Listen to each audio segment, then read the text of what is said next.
తెలంగాణ సినీ కార్మికులకు అందరికీ కూడా సమస్యలున్నాయని 16 రోజుల పాటుగా నాడు తెలంగాణ ఉద్యమానికి పోరాటం చేసిన మాదిరిగా మీరు కూడా 16 రోజుల పాటుగా చేస్తున్నటువంటి పోరాటం ఏంటి? బాధ ఏంటి? మీ సమస్య ఏంటి? ఈరోజు తెలంగాణ సినిమా రంగం ఒక సంక్షోభాన్ని ఎదుర్కొంటా ఉంది. ఈ సంక్షోభం ఈనాటిది కాదు, చాలా దశాబ్దాలుగా కొనసాగుతున్నటువంటి పరిస్థితి.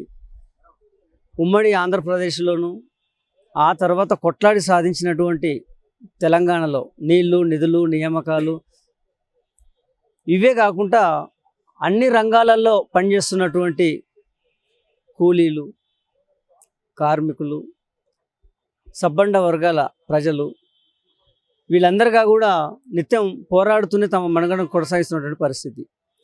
అందులో భాగంగా కొట్లాడి సాధించిన తెలంగాణలో ఈ 12 సంవత్సరాల కాలంలో సినిమా రంగానికి దక్కినటువంటి స్థానం ఎక్కడ ఉంది, దాని యొక్క ఔన్నత్యం ఎలా ఉంది, ఆ రంగంలో పనిచేస్తున్నటువంటి కార్మికుల యొక్క బాధలు అవి ఆర్థికానికి సంబంధించినటువంటి బాధలా, లేకపోతే వాళ్ళ జీవన మనుగడకు సంబంధించినటువంటివా అనేటువంటివి పరిశీలన చేస్తే దేశవ్యాప్తంగా చూసినటువంటి కార్మిక వర్గానికి, తెలంగాణ రాష్ట్రంలో చూస్తున్నటువంటి కార్మిక వర్గానికి, సినిమా ఇండస్ట్రీలో చూస్తున్నటువంటి కార్మిక వర్గానికి తేడా ఉంది.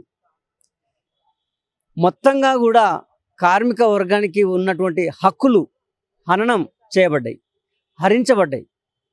తినడానికి తిండి, కట్టుకోవడానికి బట్ట, ఉండడానికి ఇల్లు, అత్యవసరమైతే ప్రాణం మీదకు వస్తే కావాల్సినటువంటి వైద్యం, ఇవన్నీగా కూడా కొరవడినటువంటి దుస్థితి.